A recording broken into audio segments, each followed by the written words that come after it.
সকল মিষ্টির রানী জাদুকরি অথেন্টিক গোলাপ জামুনের রেসিপি আজ আমি আপনাদের সাথে শেয়ার করব। নো ফেইল গোলাপ জামুনের রেসিপি, স্পেশাল কিছু টিপস অ্যান্ড ট্রিক্স সহ নতুন রাঁধুনিদের অনেক বেশি উপকারে আসবে। সম্মানিত ভিউয়ার্স, আসসালামু আলাইকুম। কেমন আছেন সবাই? আশা করছি যে যেখানে আছেন সবাই অনেক ভালো আছেন। আজ আপনাদেরকে একদম অথেন্টিক গোলাপ জামুনের রেসিপি শেয়ার করছি। আশা করছি রেসিপিটা আপনাদের কাছে অনেক ভালো লাগবে আর অনেক উপকারেও আসবে।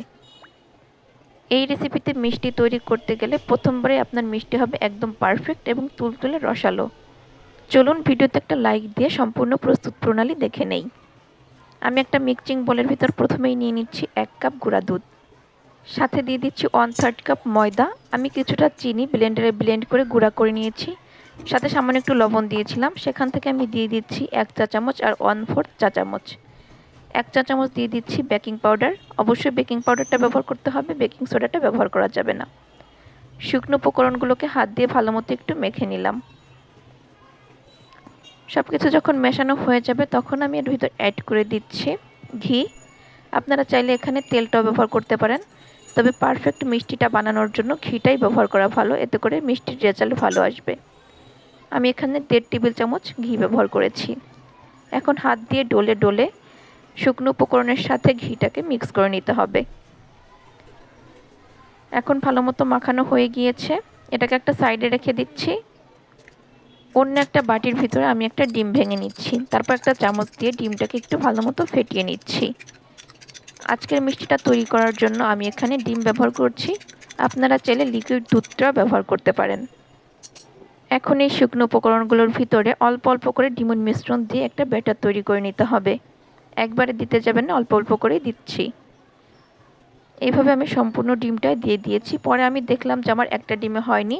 পরবর্তীতে আমি আরও একটা ডিম মিক্স করে সেখান থেকে একটা ডিমের 4 ভাগের 1 ভাগ অ্যাড করেছিলাম, যেটা আমি ভিডিওতে দেখাইনি, এটা স্কিপ হয়ে গিয়েছে। তো আপনারা আপনাদের প্রয়োজন মতো দিয়ে দিবেন। এরকম সফট এবং নরম একটা ডো তৈরি করে নিতে হবে।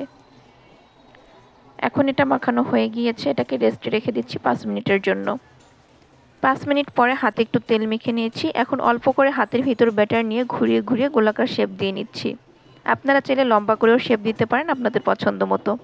এইভাবে আমি সবগুলো মিষ্টি তৈরি করে নিচ্ছি। আমি একটু বড় সাইজ করে তৈরি করেছি, তাই আমার এখানে 15টার মতো মিষ্টি হয়েছে।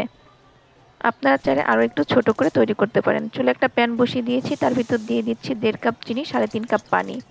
3টা দিয়ে দিচ্ছি এলাচ সুন্দর একটা ঘ্রাণের জন্য। তারপর ঢাকনা দিয়ে ঢেকে শিরাটাকে চুলায় বসিয়ে দিয়েছি। শিরাটা হতে হতে অন্য একটা পাত্র বসিয়ে দিয়েছি।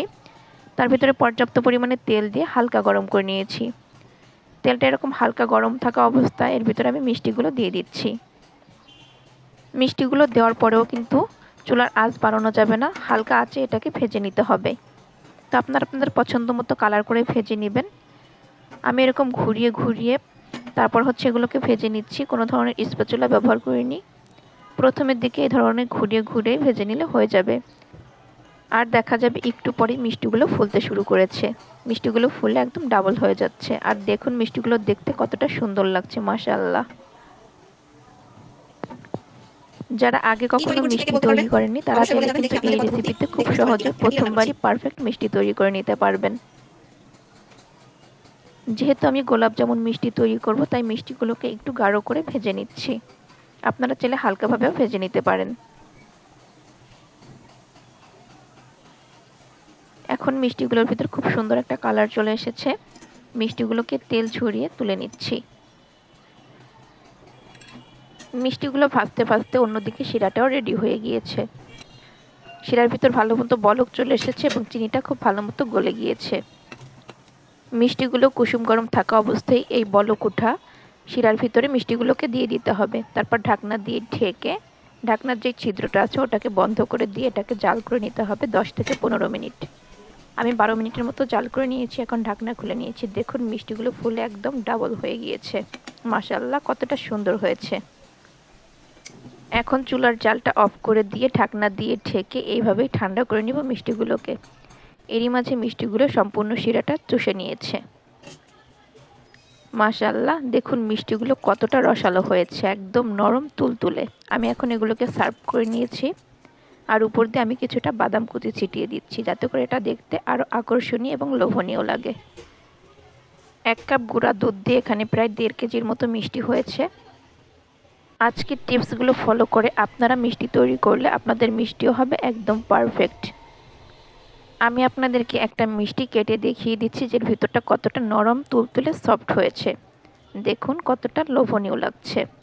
ভিতরটা একদম তুলতুলে নরম আর রসে টইটুম্বুর। আশা করছি আজকের এই গোলাপ জামুন মিষ্টি রেসিপিটি আপনাদের কাছে অনেক ভালো লেগেছে। ভালো লাগলে লাইক, কমেন্ট, শেয়ার করে পাশে থাকবেন। দেখা হবে নতুন কোনো ভিডিও নিয়ে। এরকম ইউনিক এবং পারফেক্ট রেসিপি পেতে আমার পেজ ফলো করতে পারেন আর চ্যানেল সাবস্ক্রাইব করতে পারেন। সবাই ভালো থাকবেন, সুস্থ থাকবেন। ধন্যবাদ সবাইকে।